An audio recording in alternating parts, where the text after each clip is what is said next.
peoples. So this is my labor and delivery story. I actually already made one and posted it, but then I went back and watched it and I realized I picked the absolute worst possible angle I could have ever picked in my entire life for that post. So I took it down, and then it became an issue of re-recording and having the kids running around and having the roommates in and out of the room. So recording it. So sorry it's super late, but here it is. So Tuesday on the 3rd, I actually, at night, I had some contractions, thought I was in labor because when it started to go to my back, I was like, crap, I gotta get to the hospital because I was really afraid of delivering so much faster the second time because they always say the second one's faster.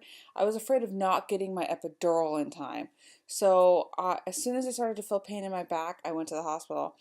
Turns out I wasn't in what they called active labor. I was in labor, but not active. It was the contractions weren't consistent enough. They were 5, 10 minutes apart, and they weren't strong enough.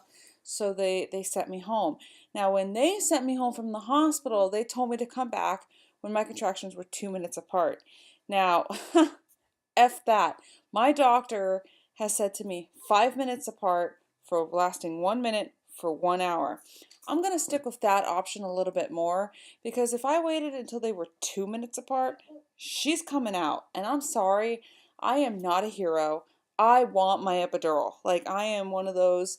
Like, when I went to the hospital this time, they said, "What's your birthing plan?" I said, "My birthing plan is get an epidural and get the baby out safely." And I'm going to tell you right now, the bigger you make your birthing plan list and the more details you have to it, the less likely it is going to go the way you want it to go. So have your birthing plan be simple. Get the baby out safely, whether it's natural or the epidural, whatever. Just, I'm telling you right now, my sister-in-law had this huge birthing plan, and when she went through it all, she said that nothing went the way she wanted it to. It all went out the window. So don't do that to yourself. Don't give yourself more stress in this situation. So they sent me home Tuesday night, and I was cramping all night, cramping all day the next day, and went to my doctor as I had my appointment and talked to him about it. And he said, "Well, because you're already experiencing all this, it's your second child. Friday, you're going to be at 39 weeks. Do you want to schedule an induction?" And I thought about it for a second. I said, "You know what? Screw it. Yeah." Because also, I thought it would have been cool. We scheduled the induction for Saturday the 7th. So I thought that would have been really cool because Ryder was born on January 7th, which was a Saturday. So I thought it would have been cool if my daughter Lily was born on April 7th, which was also a Saturday. So that would have been kind of cool. So, and also, I had been really worried about what was going to happen to Ryder when I went into labor and when I was going to go into labor. If Kevin was going to be at work and then I'd have to rush and try to find somewhere to take Ryder and then get Kevin there and all this stuff. I was like, this way I'll know. I'll be able to take if Ryder to my sister's house on Friday night. I'll be able to go there Saturday at 6 in the morning. Everything will be good. Everyone will have a place, and I'll have Kevin there with me. I won't have to panic and worry and stress about where to make sure my son goes and get Kevin. Just all that chaos. So I did it, and then the doctor asked me if he wanted me to do a rough pelvic, which meant scraping my cervix. And so I said, all right, do it. I don't care. Screw it. I'm already at term. I'm having all these symptoms. If I wasn't having the symptoms, I wouldn't have done it. And same thing with the induction. I really don't like inductions, but with all the symptoms I was already having, I felt it was okay. And even then, I still kind of felt that I might have gotten cold feet about the whole issue and not done it. So he scraped my cervix and he says usually there's some resistance when he does that. He goes, "There's no resistance with you." He goes, "So I don't think it'll work." My son thought it was a good idea to try to sheriff his sister and threw a book at her.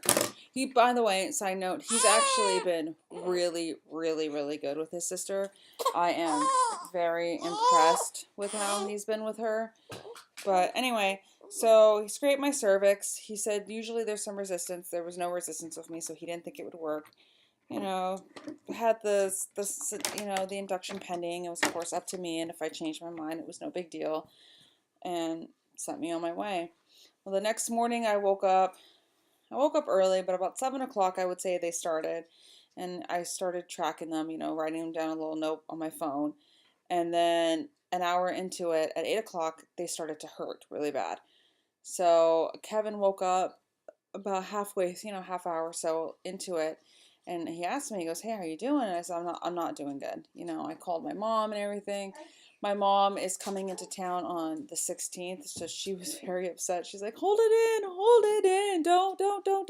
You're not in labor. You're not in labor. And I had a contraction on the phone with her, and she was just like, nope, nope, nope, you're not in labor. Hold it in, hold it in. I took a picture of my stomachs and did the comparison, which I will link in the description. Or not in the description, but in the video. And she's like, dang, it looks like you dropped. Oh no. So I got up and I started walking around because note, with Braxton Hicks, which can feel really bad like contractions, if you change your position, then it goes away. So if you're sitting and you get up and you walk around and the pain goes away, then you're not in labor. And the same thing with if you're walking around, sit down for a moment, and if it goes away, then you're probably not in labor. So I got up and I was walking around trying to see if the pain would go away, and it wasn't going away. Even at one point, I grabbed onto the chair and I just buckled down. So it almost brought me to my knees. And at that point, I said, I need to make something to eat, because eat before you go to the hospital if you can, because once you're there, they don't let you eat until after you have the baby, and that's in case they have to do a C-section on you. They don't want extra stuff in you, but you can eat before you go. So I don't know. But anyway, so I made an egg sandwich, and my sister-in-law had went to the store, and she says, if you go into labor, call me at work. She went to the store real quick. She came back, and I was like, honey, you might just want to call out of work, because I'm in labor. I'm going to the hospital pretty much now. Like, after I finish the sandwich, I'm going to the hospital. So luckily she was able to call out of work to watch Ryder, which was good. Thankfully Kevin was home, so I didn't have to drive myself to the hospital, which is something I really did not want to do. And it was funny because Kevin was teasing me because of what happened on Tuesday. Are you really in labor? Are you really in labor? And I was like, yeah. I said, Tuesday, big baby. Tuesday, I was being huge baby. This is different. This freaking hurts. So he took me to the hospital. We get there, I tell them, look, I'm in labor. I know it. They take me to triage. They're asking me the questions. I'm like, they're 5 minutes apart. This and this. I have a track of the time. She was, all right, well, let's check you. I was 5 centimeters dilated. I was more dilated than when I went in with Ryder, and my water broke with Ryder. My water hadn't broke yet with Lily. They actually had to break my water this time. So they take me in. I said, look, they asked me, what's your birthing plan? I said, I want an epidural and I want this baby out safely. That's my plan. Get me my epidural. Which they responded, we love you, because it's just simple. As I said, just be simple. So it took me an hour and a half to get my epidural, which I don't understand why every single time I go into the hospital, it takes forever. The anesthesiologist was in a tubular like tying tubes. And I'm like, this is 9 o'clock during the day, on a Thursday. You don't have someone extra? Like, you don't have another person lying around that, can do this? Like, why is it like, it just makes me crazy that they only have one anesthesiologist. Luckily, they were able to find another one, and thankfully, my nurse was awesome this time. Not that the last one wasn't, but the nurse that was just amazing. She went and got the machine and brought it into my room, so that way I'd be the first person he saw. Because I was the first person, technically I was the first person there. Someone came in sometime, not that long after me, but after me, who also wanted an epidural. But, yeah, so, I mean, once I got the epidural, everything's always smooth sailing for me. I do have to say, this time it hurt more to get the epidural. I'm not sure why. Last time, I felt the needle, and then I felt the tube go in, which shocked me because I didn't realize it was like an IV. This time it hurt more, but it wasn't that bad. Also, the difference this time, Kevin wasn't by my side as much, but he was watching the machines, which strangely enough actually helped me more, because he would tell me one's coming, and I'm like, yep, it sure is. And he's like, okay, this one's not so bad. Okay, breathe. Okay, it's going away, it's going down. And he was able to coach me in that manner, Okay, you know, oh, this one's gonna be bad. This one's bad. I know this one's bad. Okay, okay, it's going down. It's going down. It helped me a lot more to have him watching the machines and tell me what was going on, um, than having him right by my side like he did last time, which he was amazing last time. Again, like no complaints. So got my epidural, and then about I'd say 2:30 or so, they came and you know they were talking to me. They're like, "Do you feel like you have to poop? You know, do you feel like a push?" And I was like, "No, not yet." And it's funny because at first they're like, "Not yet," you know. Uh-oh, and I was like, "Just give it a minute." And also, I was like, "Yep, no, now we're ready." So, I have this weird superstition about the number three. Oh, hold on a second. Sorry, kids. Um, so I have this weird superstition about the number three. I absolutely hate the number three. I don't know why. I just, well, I know why. I believe it's everything happens in three. Everything comes back to you times three. 3 o'clock is the bewitching hour. Just three to me is just bad. Just bad intonations with it. It's a bad luck number for me. I hate the number three, so I wanted nothing associated with the birth of three for my kids. So it was about 2:30 or so, 2:35 or so. Sure.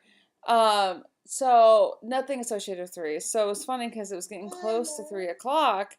So, and I said, you know, please, I just don't want her at three. And Kevin jokes, well, you better get pushing. So I pushed her out in 10 minutes. Now, I want you to know that yes, I know some of you probably hate me. Yes, I am a freak. This is why I plan on doing a surrogacy.